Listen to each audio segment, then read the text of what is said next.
Hello, bienvenue, bonjour tout le monde, bienvenue dans cette soirée rencontre Feng Shui, liberté, abondance, débloque ton potentiel. Merci d'être là. Donc si tu es là, c'est sans doute que tu as une activité passion, que tu l'as déjà développée ou que tu es en train de la développer et que tu as envie que tout ceci se passe dans la fluidité, dans la liberté et dans l'abondance. Il y a des chances aussi pour que tu sois là parce que tu as envie d'avoir davantage de résultats. Donc, si tu es prêt à vivre de ta passion, si tu es prêt à faire en sorte que tes projets se concrétisent, eh ben, simplement, tu es au bon endroit. On va parler d'énergie, de confiance, de motivation. Je pense qu'on va aborder les choses d'une façon que peut-être tu ne connais pas. Je vais te donner des conseils, bien concrets pour, travailler, je dirais au bon niveau et on va parler, d'espace professionnel et d'habitat. Pour ceux d'entre vous qui ne me connaissent pas encore, je vous dis 2 mots, sur, mon activité, sur qui je suis. Donc je suis en fait, harmonisatrice d'espace, depuis, 2015. On peut aussi dire, énergéticienne pour la personne et son espace. Et en fait, ce que j'ai envie de partager quand je fais ces rencontres comme ça avec vous, c'est vraiment, vous expliquer comment je suis passée de, 0 connaissance, énergétique. Je savais même pas ce que c'était. Je savais pas ce qu'était une entité, je savais pas ce qu'était l'énergie universelle. En fait, je connaissais rien. De 0 aussi en termes d'argent, de finances. En termes de moyens, en fait, à, la création de mon activité passion et finalement une activité qui est, que je peux qualifier de florissante et qui dure maintenant depuis, presque 10 ans. Hein, je suis installée depuis, 2015. Donc je suis vraiment passée de, quelques lectures sur le feng shui, hein, qui m'ont vraiment interpellée, et si je devenais, experte en feng shui, traditionnel et puis, en 4 ans finalement, hein, avant de m'installer 4 ans, pour, me former, pour implémenter, pour expérimenter, pour moi et puis ensuite pour délivrer ça à mes clients, pour leur expliquer, mes compréhensions au fil du temps et ce que je continue à faire, aujourd'hui. Et tout ça, en fait, finalement, sans flancher, en explorant toujours davantage, mes doutes, mes peurs, mes découragements et avec, toujours davantage de résultats, que ce soit pour moi ou que ce soit pour, mes clients. Alors tout à l'heure, je vous ai dit, j'ai créé mon entreprise, sans connaissance, sans argent et cetera. Mais ce que je peux dire, c'est que la seule, chose que j'avais finalement, c'était ma connexion, la connexion à mon âme ou la connexion au vrai en moi. Même si à l'époque, j'étais pas capable de le nommer. En fait, cette connexion, on l'a tous et parfois on a besoin d'aide pour mieux se connecter ou pour se reconnecter. Et un autre point aussi dont j'ai envie de parler, dans cette, introduction, c'est que j'ai pas entrepris, tout ce travail en fait, toute cette exploration, je l'ai pas entrepris, parce que j'étais, dépressive ou malheureuse ou que ma vie allait très mal. En fait, même je peux dire qu'à l'époque, je me croyais, résiliente et optimiste. À force d'exploration, j'ai compris à quel point, en tant qu'humain, on est, parasité, on est impacté par, les énergies qui nous entourent. Mais effectivement, j'avais pas du tout cette conscience-là et franchement, c'est une grande aide de savoir tout ça et de découvrir tout ça pour progresser. Parce que sinon, on peut avoir tendance, vraiment à piétiner, à faire du surplace, sans comprendre pourquoi on fait, des efforts finalement et pourquoi ces efforts ne payent absolument pas. Donc je suis presque envie de dire, presque au contraire. Donc une fois qu'on sait comment ça fonctionne et je vais vous en parler pas mal aujourd'hui, eh bien, on peut vraiment, avancer vers, une vie qui nous ressemble et qui est beaucoup plus fluide ce que l'on vivait avant sans avoir conscience de tout. Alors non pas que je sache tout, hein, loin de là, mais en tout cas, il y a toute une partie qui nous est pas du tout proposée d'un point de vue éducatif en fait, et qui vraiment est super importante à comprendre quand on comprend en fait ce qu'est l'énergétique. Donc pour terminer cette présentation, j'accompagne les entrepreneurs conscients, j'accompagne les personnes qui ont créé leur activité passion, d'autres énergéticiens, d'autres consultants feng shui, d'autres géobiologues, des coachs également, des thérapeutes et puis d'une façon plus large, les personnes qui s'ouvrent en fait à l'énergétique et qui ouvrent leur conscience, qui ont envie d'expanser cette conscience. Et point important, j'accompagne également les personnes qui veulent avoir plus de résultats. Plus de résultats dans leur vie, qui veulent sortir en fait des hauts et bas émotionnels. On n'est pas dans le yo-yo du régime, encore que, avec la biorésonance, on peut faire pas mal de choses, mais donc mais c'est vraiment en fait, on est, dans cette idée de yo-yo émotionnel, c'est-à-dire en fait des moments où on va très bien, d'autres moments où on va, beaucoup moins bien. Bah, quand on peut lisser un peu tout ça, ça peut être beaucoup plus, agréable et surtout si on lisse vers le haut et vers, ce qui est, finalement joyeux. Et puis ce faisant et ben, bien sûr, en termes d'énergie, en termes de vitalité, c'est pareil, hein, on peut, aller, vers plus de vitalité, plus de créativité, aller lisser vers le haut de nos vies. Si vous avez envie d'avoir davantage de résultats pour vous, mais aussi davantage de résultats pour vos, clients, patients, parce que finalement tout ce que l'on peut s'appliquer à soi, on peut l'appliquer aussi, aux personnes que l'on accompagne, eh bien, en fait, vous êtes au bon endroit pour mieux comprendre ce soir et puis éventuellement, peut-être pour être accompagné, dans le futur. Alors, qu'est-ce qu'on va voir au cours de cette rencontre? Je vais vous proposer 3 raisons, d'utiliser le feng shui pour, débloquer, le potentiel qui est en vous. Et notamment débloquer le potentiel de votre espace. Mais en fait, ce potentiel de l'espace, c'est votre potentiel, intérieur. Donc on va, voir, en quoi, ce feng shui est holistique. On va voir, en quoi, avec le feng shui, on peut, vraiment construire une vie alignée et riche. Et on va voir aussi comment on peut, décoder, les messages de la vie à travers notre maison ou notre appartement ou notre local, professionnel, hein. Il y a vraiment, cette observation de décodage qui est possible. Le feng shui propose une, vision qui est vraiment, holistique. C'est un principe de la métaphysique chinoise et pour moi, ça a été vraiment, le début de mon ouverture de conscience. Mais bien sûr, ça peut être une poursuite de cette ouverture de conscience.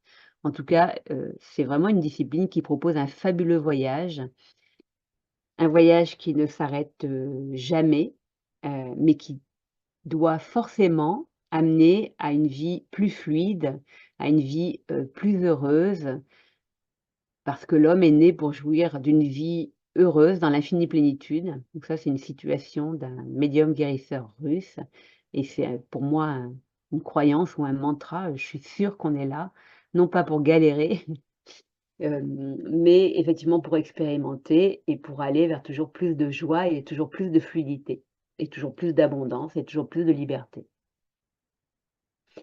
Donc cette métaphysique chinoise, ce feng shui, c'est vraiment, une discipline qui est géniale dans sa conception et cette, conception de la métaphysique chinoise, on la retrouve dans tous les arts de la métaphysique chinoise, hein. C'est la même qu'on va utiliser en médecine traditionnelle chinoise, en qigong, en pharmacopée, en diététique, en psychologie chinoise et cetera. Enfin, elle est, absolument géniale et elle vous est, décrite, en 3 mots sur ce dessin, en partant du Tao jusqu'à la construction des, trigrammes qui vont permettre de construire ensuite les hexagrammes et toute la logique en fait, tient sur cette, simple slide.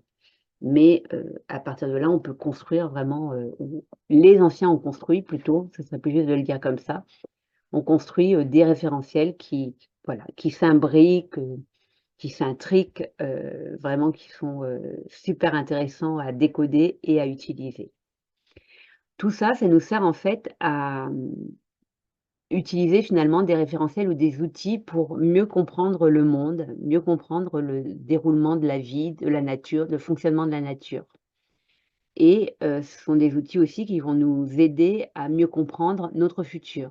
Donc ma pratique, du feng shui, elle est celle-ci, elle est vraiment, là pour construire le futur. Il y a un certain nombre d'autres choses à appréhender avant ou en même temps, pour que le feng shui, fonctionne. Mais bon, ce que vous pouvez retenir de cette, métaphysique chinoise, c'est que, les Chinois nous proposent en fait cette, notion de qi ou énergie universelle et l'idée, c'est vraiment de comprendre qu'à chaque instant, je vibre quelque chose, à chaque instant, je reçois des vibrations, donc je donne en termes de vibrations, je reçois en termes de vibrations et ces vibrations-là, en fait, construisent finalement, la vie qui est la mienne. Donc ça, c'était le 1er point, cette vision, en fait, holistique de la vie que nous propose, le feng shui qui va, en fait, s'intéresser à la fois aux lieux et à la fois, aux personnes. Donc le feng shui, c'est vraiment un outil qui nous donne cette possibilité de construire une vie alignée, une vie riche aussi, dans tous les sens du terme, hein, riche pas seulement d'argent. C'est une discipline qui va nous accompagner vers une véritable transformation. Donc il ne s'agit pas seulement de choisir une couleur, de choisir des symboles ou de choisir des objets, hein. Quand je disais tout à l'heure que c'est quelque chose qui est holistique, il y a un concept de la métaphysique chinoise que j'aime beaucoup, qui est celui des 3 chances. La chance du ciel, la chance de l'homme et la chance de la terre. Nos vies, en fait, sont une combinaison de ces 3 chances. La chance du ciel, c'est, finalement, d'une certaine façon, notre destinée, le bas de l'astrologie chinoise. Parce qu'on est né, à une certaine période, parce qu'à une certaine période, les énergies sont comme ceci ou comme cela, et bien, en fait, on va recevoir cette chance du ciel. La chance de l'homme, c'est les efforts, les actions, que nous, on va mettre, en œuvre, si possible des actions, inspirées. Et la chance de la terre, eh bien, en fait, c'est l'endroit où l'on vit, la qualité, en fait, de la nature qui nous entoure, la qualité de nos maisons, de nos appartements, de nos locaux professionnels qui vont, en fait, nous donner une certaine énergie et à qui on va aussi nous donner une certaine énergie. Donc si on prend bien, le feng shui dans son ensemble, si on comprend à quel point, bah, justement c'est holistique, si on apprend à travailler, sur nos croyances, notamment, croyances sur l'argent, croyances sur l'abondance, si on construit les choses, de façon un petit peu différente de ce qui nous a été proposé, d'un point de vue, sociétal, hein, la richesse ou l'abondance, c'est pas forcément, vivre dans le luxe, sous les palmiers, les doigts de pied en éventail, mais bon, ça peut être une partie. En tout cas, on a tous une vision, différente, de la richesse, de l'abondance, de la prospérité, et on a tous besoin d'un sens dans nos vies et ce sens-là, il est différent pour chacun d'entre nous. Donc, heu, il y a une chose aussi qui va nous être demandée en déployant le feng shui, c'est d'apprendre à sortir, d'un certain nombre d'émotions et notamment de la culpabilité. La culpabilité, la croyance de ne pas mériter, vraiment revenir en fait au fait qu'on a chacun notre place, dans l'univers. On fait tous partie de ce grand, tableau ou puzzle, qu'on fait tous partie de cette, symphonie, hein, on a tous à jouer notre note, qui est une note tout à fait unique. Il y en a pas que 7, mais, il y en a, autant qu'il y a d'individus. Et donc on a tous à trouver notre place, dans ce monde-là. Donc du coup, on a le droit et je dirais presque le devoir, d'aimer l'argent ou de s'intéresser à l'argent. Bien sûr, de croire en ses rêves et les rêves, bah, ils doivent être faits, en principe d'abondance et de liberté. Abondance et liberté, l'abondance étant pas forcément une multitude d'objets, hein, ça peut être l'abondance de calme, de paix et de nature. Donc il est nécessaire, de vouloir, de décider, de sortir de la peur du manque, d'être bien soutenu et d'être aidé, en fait, aussi, sur ce point-là. Heu, je dirais aussi que ce qui va être important, notamment dans nos métiers, qui sont des métiers un petit peu différents, un petit peu à part. Moi, je qualifiais le mien d'improbable, je me rappelle à un moment donné. Donc il va être nécessaire, en fait, de trouver notre propre façon de travailler et d'inventer notre métier. On n'est plus du tout dans cette idée d'un modèle, unique. On peut faire, Hem et ben, avec nos compétences, anciennes, dans notre ancienne vie, dans notre ancien travail et nos nouvelles compétences, sur un plan, énergétique et sur un plan de la conscience, vraiment créer quelque chose qui va, servir au monde d'aujourd'hui. Heu, on n'est pas obligé de partir, se percher complètement et de tout renier de ce qu'on a pu, vivre auparavant. J'ai tendance à dire en général que, ce monde énergétique et ce monde de conscience, en fait, ils sont un plus, par rapport au monde physique, mais ils sont pas là pour remplacer, hein. On est vraiment, physique, énergétique et informationnel ou divin. On est toujours ces 3 plans, heu, en même temps. On va en parler un petit peu plus tout à l'heure. Ce qui va être, intéressant aussi, c'est de faire des choix quant à qui, on veut toucher, avec qui on a envie de travailler. Bah, justement, tout le monde n'est pas prêt à comprendre ce qu'on a nous compris, ce qu'on a envie de dire, notre vérité et du coup, c'est pas la peine de chercher à plaire à tous, ce sera jamais le cas. Donc on va en fait s'adresser aux personnes qui sont capables de nous comprendre. On apprend également, à se protéger, notamment, de ce qu'on peut appeler, l'ombre, où l'ombre n'étant qu'une absence de lumière. Notre job finalement, c'est d'aller vers quelque chose de toujours plus, lumineux et c'est un travail, constant et perpétuel, mais encore une fois, le signe qu'on est sur, la bonne voie, c'est finalement la qualité, la fluidité de notre vie, j'ai envie de dire. Fluidité, ça ne veut pas dire ennuyeux, hein, loin de là. Voilà, donc le feng shui va fonctionner, si on tient compte de tout cela, si on observe aussi nos conditionnements, hein, en sachant que, on a des conditionnements qui sont très anciens, qui ne nous appartiennent pas forcément, mais il y a une résonance, il y a quelque chose à en faire. On doit en faire quelque chose. On peut être vraiment, impacté par des peurs, primaires en fait, hein, des peurs de mourir, des peurs d'être abandonné. On est, j'ai envie de dire perclus, mais ouais, c'est un peu ça, hein, de résistance, de notre inconscient et même si on veut changer, parfois c'est pas si facile de le faire, et donc il y a des méthodes qui existent pour, aller, déloger un peu ces croyances inconscientes qui nous empêchent, d'avancer et puis il y a aussi la géobiologie dont on va parler qui nous permet aussi d'aller, déblayer, nettoyer, harmoniser toutes ces vieilles croyances, karmiques, transgénérationnelles, mémorielles, traumatiques et cetera. Alors, il y a un point aussi qui est super important, pour développer son activité, c'est d'accepter de vendre son activité. Non pas se vendre soi, mais par contre vendre ce qu'on aime. On aime ce qu'on fait, j'aime ce que je fais, donc je parle de ce que je fais et j'ai envie de parler de ce que je fais et c'est ça la vente, c'est simplement ça. Moi, j'ai une carrière avant le feng shui qui est une carrière commerciale. Depuis mes 18 ans, j'ai toujours travaillé, dans la vente, même avant d'ailleurs, toujours. Alors que j'ai pas du tout un caractère de commercial. Je suis pas jamais été le commercial qui met le pied dans la porte, ou qui passe par la fenêtre quand la porte est fermée. C'est pas du tout moi et pourtant j'ai été une bonne commerciale. Donc c'est et pourquoi j'ai été une bonne commerciale? Simplement parce que j'ai choisi des métiers, des prestations ou des produits que j'aimais vendre. J'aurais pas pu vendre n'importe quoi.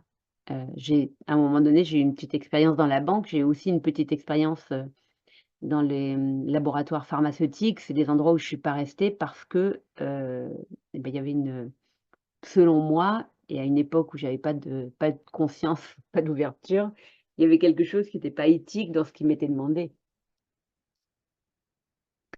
Donc accepter, se donner la permission finalement de vendre, ça n'a rien de malhonnête ou de sale. Apprendre aussi à se protéger, et puis, apprendre en fait à déployer sa puissance. Et ça, c'est autant de choses que l'on se propose à soi, mais pour pouvoir le proposer aussi, à nos clients et aussi à nos proches. Protection, permission et puissance. Je me protège, c'est-à-dire je protège mon énergie, je me donne la permission, d'avancer, je me donne la permission de réussir et je me donne la permission, en fait, de déployer ma puissance et je fais exactement pareil pour mes enfants, pour mes clients, pour mon partenaire et cetera et là, ça fonctionne, vraiment. Voilà, donc il faut vraiment être dans cette idée que c'est sain, aujourd'hui, d'allier spiritualité et argent. Heu, Ça l'a sans doute, toujours été, mais ça dépend en fait de notre façon de voir les choses. Par exemple, je peux vous raconter une histoire, l'histoire d'un monsieur dans un village qui était plutôt une personnalité publique, un notaire, entre autres et quelqu'un qui était pas très sympa, hein, qui était pas très sympa, voire, pas très honnête et puis un jour dans le village, arrive un nouveau curé et puis ce notaire et ce curé se lient d'amitié. Ils sympathisent, ils ont des discussions, ça va jusqu'à des discussions profondes, philosophiques et cetera et de fil en aiguille, de discussion, en discussion, le monsieur, en fait, commence à se charger un peu d'une forme de culpabilité quand il voit la bonté du curé, en question et à un moment donné, il demande, au curé s'il est possible de racheter ses fautes. Et donc le curé lui explique que parce que c'est ce qui se faisait aussi à l'époque, lui explique en fait que, oui, pourquoi pas, il peut faire un don, à l'église ou un don, à l'hospice, ça peut-être ça rachètera une partie de ses méfaits, on va dire ça comme ça.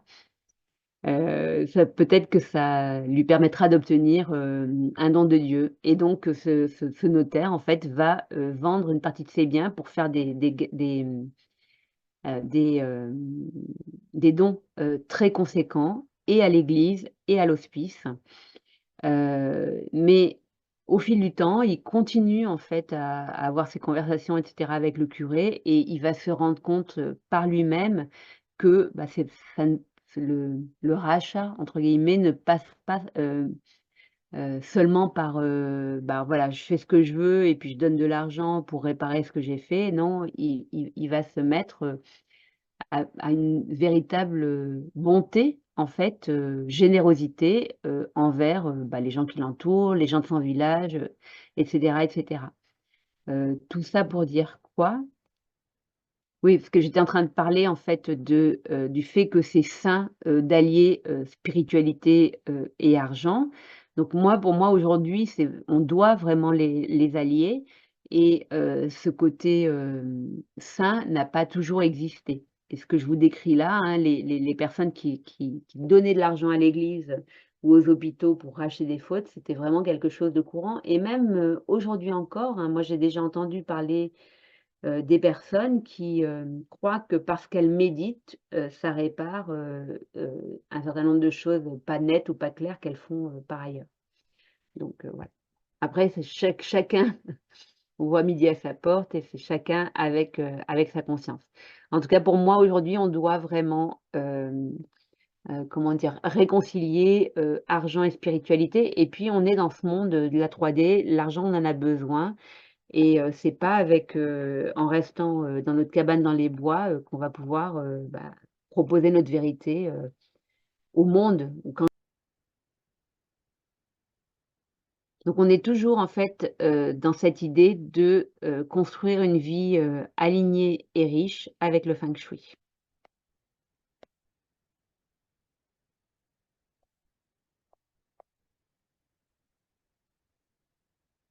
Voilà, sinon, construire une vie, alignée et riche et bah, ça veut aussi dire, toujours avancer, même parfois quand c'est à petits pas, parce que parfois on va avoir, bah, avec le feng shui par exemple, des résultats qui sont, vraiment fascinants, mais au quotidien et ben, en fait, c'est pas toujours fascinant, hein. Ce dont il faut se rappeler, c'est qu'en termes d'évolution, de conscience, on recule pas, hein. Le recul, il est, à mon sens, il est impossible. On peut avoir des résistances, on peut être comme freiné, mais la vie nous propose d'évoluer. Après, c'est nous qui allons choisir d'évoluer dans la fluidité ou d'évoluer en contre dans la force. Géobiologie et Feng Shui permettent, selon moi, d'évoluer vraiment avec beaucoup de fluidité, ce qui est beaucoup plus agréable et on a vraiment ce choix-là. Donc créer son métier passion, ça veut dire vibrer sa passion, ça veut dire monter en vibration. Et ça veut dire aussi, continuer à faire monter son lieu en vibration.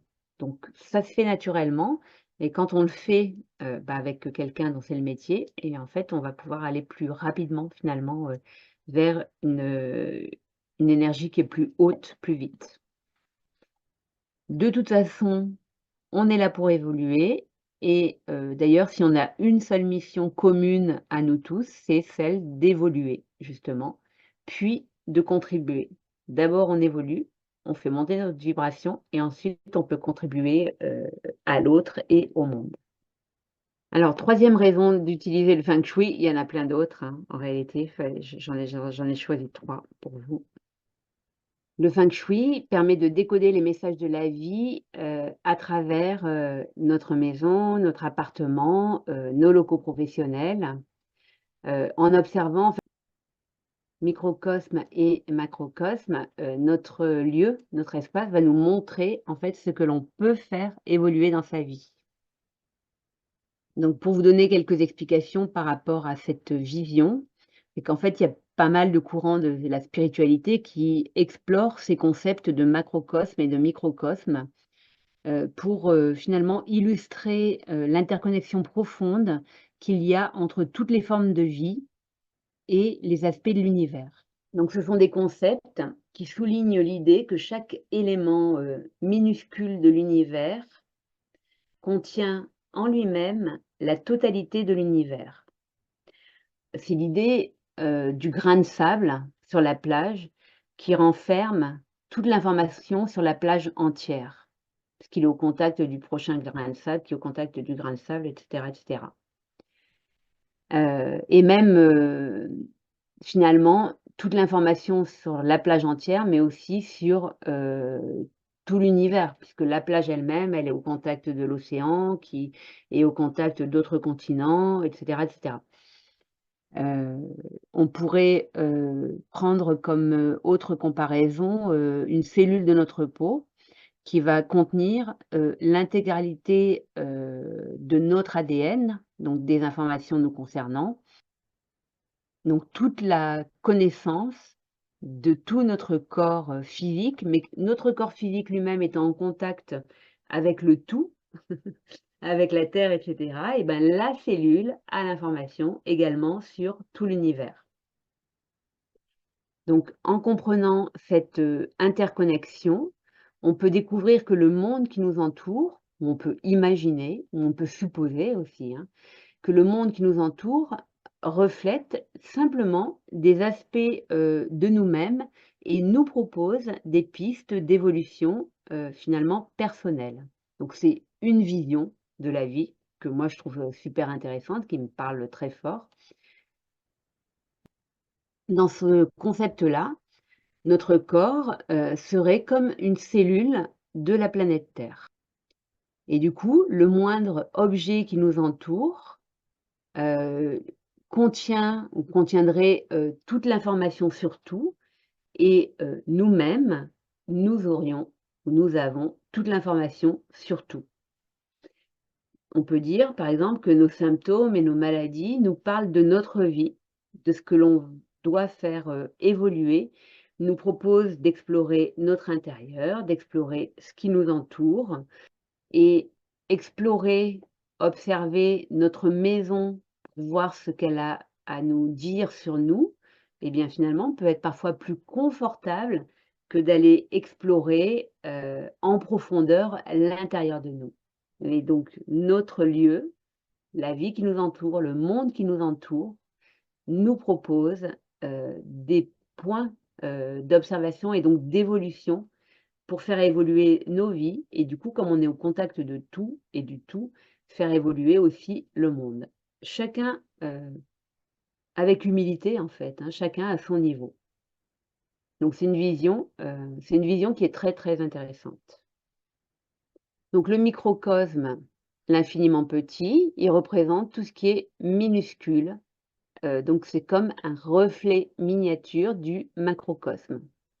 Chaque partie d'un objet, chaque partie d'un organisme ou même donc un grain de sable sur la plage est considéré comme un microcosme qui renferme les propriétés, les informations du tout. Donc en fait, ça revient à dire que le microcosme, voir les choses sous l'angle du microcosme et du macrocosme, c'est reconnaître que chaque petite partie est une représentation complète et intégrale de l'ensemble. Et donc à l'inverse, le macrocosme est l'infiniment grand. Il englobe tout ce qui existe, il englobe l'univers dans son ensemble, avec toutes ses complexités, toutes ses dimensions. Et du coup, il peut être vu comme une entité holistique où chaque microcosme va trouver sa place et va proposer ou trouver sa signification.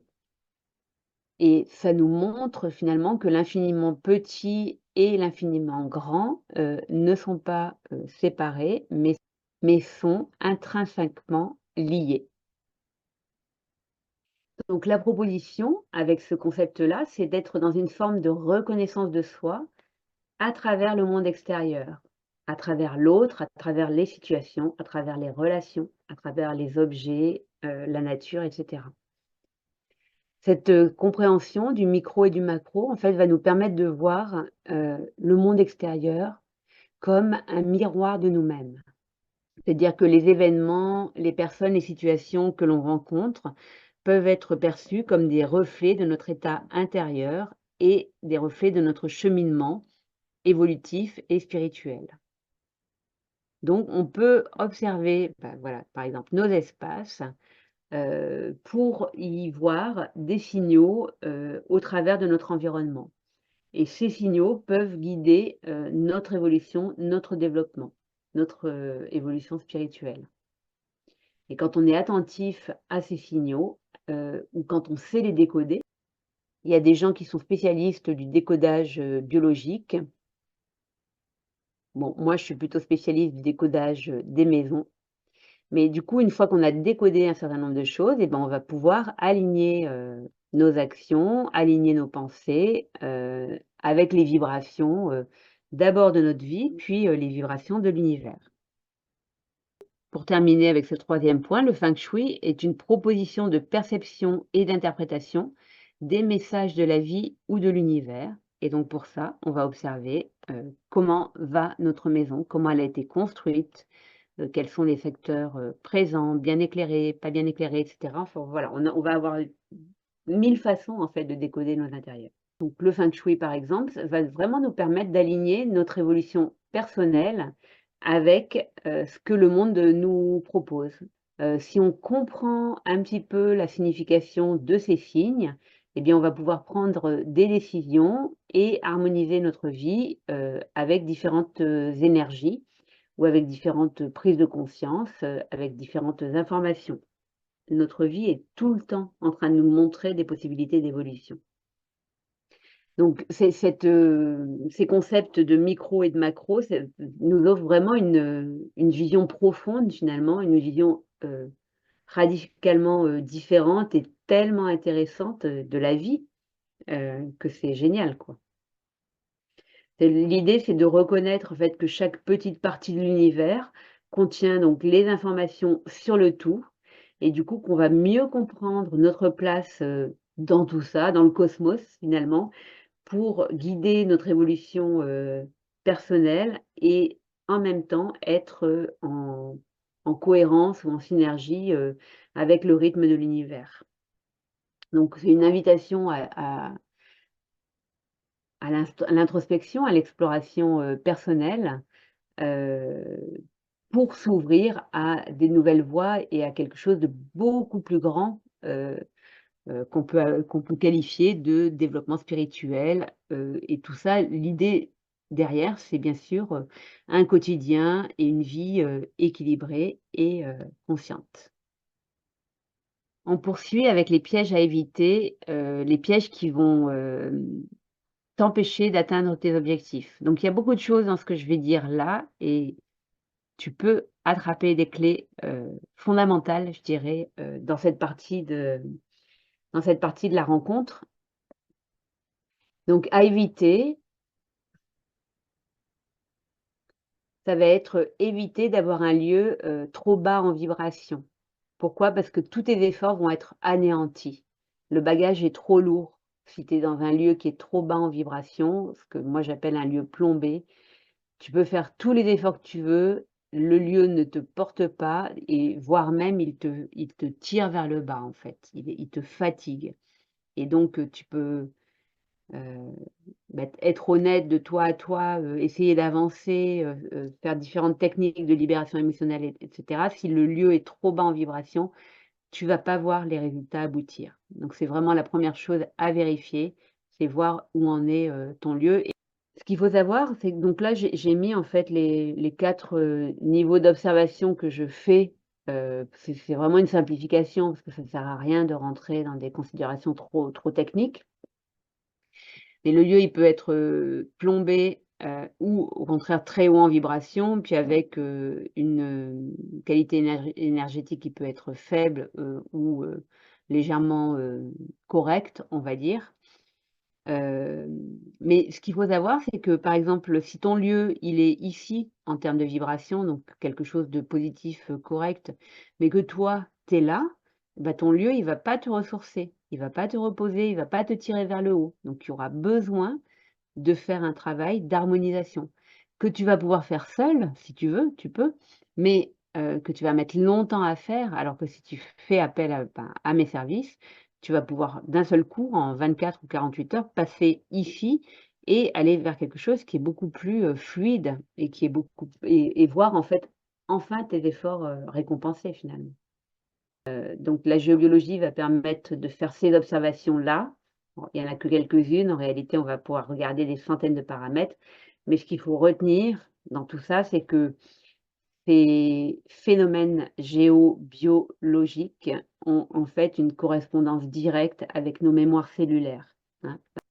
Si on reprend la notion de macro et de micro comme je l'ai expliqué tout à l'heure, chaque fois qu'on va s'occuper de neutraliser un phénomène ou un autre, il va y avoir quelque chose qui s'harmonise en nous. Voilà, une mémoire, quelque chose qui était là, qui était en résonance et dont on avait quelque chose à faire. Des fois, on n'y est pour rien dans ce qui se présentait. C'est une mémoire qui est tellement éloignée de nous, mais en même temps, c'est nous qui devions, nous en occuper. Donc 2e, piège à éviter, c'est, celui de rester dans la naïveté ou l'innocence spirituelle. Donc je ne vais pas en parler beaucoup ce soir, ça fera l'objet d'une rencontre à part entière.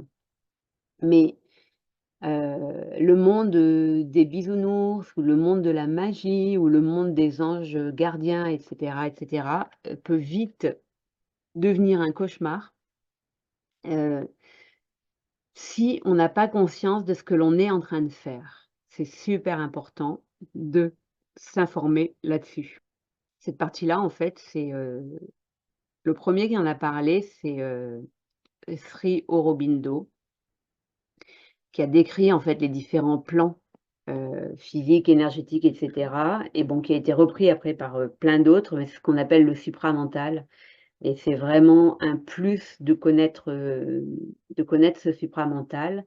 Après, il faut pas l'étudier n'importe comment parce que s on peut vite, rentrer dans des informations de peur et c'est certainement pas ce qu'on veut. Donc moi, j'ai beaucoup étudié ça, en ayant les outils pour pas me laisser embarquer, dans des peurs en fait, qui auraient pas été, intéressantes ou productives. C'est important d'avoir cette conscience, heu, du supramental. C'est également important de ne pas rester coincé dans la dualité, c'est-à-dire le bien et le mal. Si on prend le feng shui tel qu'il est présenté de façon populaire dans les bouquins, qui nous dit que avoir sa tête ici, c'est pas bon, et les escaliers là, et les toilettes ici, et si sa porte d'entrée à tel endroit, et cetera. Ce type de façon de percevoir le feng shui, pour moi, n'est pas correct. On ne doit pas rester coincé dans cette dualité. On doit observer les choses à un niveau, plus, avec un peu plus de hauteur pour pouvoir changer les choses, justement. Et rester dans la dualité n'a vraiment, aucun sens, et surtout ça permet à des soi-disant, maîtres, finalement, de garder une forme de pouvoir. C'est-à-dire, en fait, pose un crapaud, sur le bord de ta chasse d'eau. Je sais, c'est une blague, en fait, mais et tu vas éviter, je sais pas quel méfait, sans expliquer, en fait, ce qui est en train de se passer, en choisissant cette symbolique. Et bien, en fait, pour moi, c'est pas juste cette façon de proposer le feng shui, vraiment. Et puis, de toute façon, toujours dans les pièges à éviter, c'est ça revient à cette idée de ne jamais laisser son pouvoir à qui que ce soit, y compris le plus grand des maîtres de je sais pas quoi. Voilà, autre piège aussi, à éviter, c'est, de laisser, ton ego prendre les commandes. Et du coup, de laisser, notamment dans le développement d'activités, ton découragement, ta frustration et tes doutes, driver tes journées, parce que là, tu es sûr de jamais développer ton activité. Et ça, c'est vraiment, super important d'être capable d'observer ça et de changer ça. Voilà, parce que ça va éviter de perdre, confiance et foi, et dans nos activités, encore plus que dans d'autres, on a besoin d'avoir tout le temps, cette confiance et cette foi. Donc la prochaine, conférence, bah, ce sera ça, en fait, hein. La vérité sur le monde astral ou énergétique, ou encore comment, sortir de la naïveté ou de l'innocence spirituelle. Je vous proposerai ça, comme un sujet, à part entière. Il y a vraiment des choses à dire, et ça nécessite, ouais, un temps, bien spécifique. Donc, dans cette rencontre, je vous ai donné 3 raisons, d'utiliser le feng shui. Alors, je parle du feng shui au sens large, hein, tel que moi je le pratique. Heu, je vous ai donné, une énorme raison, de ne pas rester, dans la naïveté ou l'innocence spirituelle, mais je préfère qu'on en fasse, une rencontre, à part entière. Que je vous invite à faire, en fait, c'est parce que on n'en a pas parlé, on en a parlé dans d'autres rencontres, mais ce qui est aussi super, important, c'est d'avoir, un objectif ou des objectifs. Qu'est-ce qui vous voulez être d'ici, 3 mois, 6 mois, 1 an, 3 ans? Quelle pourrait être votre vision, qu'on pourrait appeler grande vision? Comment vous verriez le monde si vous étiez dans un monde, idéal? Comment vous y participeriez et comment serait votre monde? Donc ça, c'est 2 points sur lesquels vous pouvez réfléchir, écrire, et cetera. Et puis, moi, ce que je trouve important aussi dans tout ça et dans ce développement de nos activités, dans le déblocage aussi du futur, c'est de réfléchir à ce qu'on veut sur tous les plans. Pas seulement un truc, je veux pas seulement être riche. Comment je vois mon métier se développer? Comment, je vois ma spiritualité, évoluer? Comment j'ai envie de construire le futur de ma famille? Comment je me vois, avec, l'argent? Je suis en train de reprendre les différents plans là. Qu'est-ce que ce serait le succès pour moi? On n'a pas tous envie d'être super populaire, d'avoir des milliers de likes et tout ça. Donc, pour vous, pour toi, qu'est-ce que ce serait le succès? Comment tu vois, tes relations? C'est quoi pour toi, avoir des amis? Quelle place ils ont dans ta vie? C'est quoi la créativité pour toi? Est-ce que c'est cuisiner? Est-ce que c'est peindre? Est-ce que c'est, réfléchir à tes lives? Qu'est-ce que c'est en fait? Comment tu vois la créativité dans ta vie? Quelle place tu lui donnes? Et enfin, qu'est-ce que tu attends, comme soutien, de tes proches, de la vie? Tout en gardant ta responsabilité, en fait, et ton autonomie, c'est bien aussi d'être bien accompagné, d'être soutenu. Voilà, donc là, c'est en fait, cet exercice, par rapport au bagua, tu peux le faire, en fait, tu divises une feuille en 9 carrés, égaux et tu écris ce que tu veux par rapport à ton métier, par rapport à, ta spiritualité, par rapport à ta famille, par rapport à l'argent, par rapport au succès en général, par rapport aux relations, et cetera, et cetera. Tu fais des phrases au présent et tu écris ce que tu veux voir advenir. C'est très puissant, en fait, de faire ce type d'exercice. Et un autre exercice aussi que tu peux faire, c'est, et un autre, exercice que tu peux faire, c'est aussi avoir quelques mantras, qui te tirent vers le haut, hein. Comme j'ai cité tout à l'heure, «L'homme est né pour jouir d'une vie heureuse, dans l'infinie, plénitude». Voilà, pour moi, c'est une évidence où notre conscience perçoit ce qui existe dans notre conscience comme une réalité. C'est une évidence, j'ai pas de doute là-dessus et ce sont des «mantras» entre guillemets qui font partie de ma vie, que je vais me dont que je vais me remémorer souvent, parce qu'ils font vraiment, du sens pour moi. Mais tu peux, en avoir d'autres comme par exemple, à partir d'aujourd'hui, j'attire constamment, l'abondance et la liberté avec mes pensées, tu vois? Et de te dire ça plusieurs fois par jour et de surveiller en fait les pensées, tes pensées, bah, ça va vraiment te permettre de changer tes pensées. Ou alors, je suis, pleine ou plein d'admiration, devant, toute la prospérité qui m'entoure. Donc la mienne, tout ce que j'ai, hein, ma maison déjà peut-être, des vêtements, je sais pas moi, si tu aimes dessiner, des feutres, et cetera, du matériel, enfin bon bref, c'est quoi, qui te rappelle que, tu as toujours, de l'abondance et de la prospérité dans ta vie? Il y a des points sur lesquels tu manqueras jamais. Rappelle-toi de ça, en fait, pour vraiment se mettre dans une, énergie de, bah, d'abondance plutôt que de manque. Ou un autre mantra, ça pourrait être: «Je me focalise sur ce que je veux attirer dans ma vie». Sur quoi je mets le focus, en fait, tu vois? Et ça te rappelle, en fait, de changer, en fait, d'état d'esprit quand les choses, sont en train de briller de l'autre côté. Pour, conclure, cette soirée, en fait, je t'offre, une demi heure à 1 heure de consulting déblocage. On voit ensemble, en fait, quelle est l'énergie de ton lieu, on voit ensemble où tu en es dans ton activité et on voit ce qui a besoin d'être, débloqué, notamment en termes d'abondance et de liberté, en termes de richesse pour ton activité. Donc je n'offre que quelques consultings, chaque mois en réalité. Donc bah, en fait, si tu ne trouves pas, de place sur le lien qui va être mis, sous cette vidéo, il faudra que tu réessayes, la semaine d'après ou la semaine suivante. J'offre, entre 4 et 6 consultings par, mois en fonction de ma charge de travail en réalité. Voilà, donc je répète, hein, un consulting pour évaluer, ton lieu, voir, ce qui bloque en termes de prospérité et de richesse et un ou des conseils pour débloquer les choses, rapidement.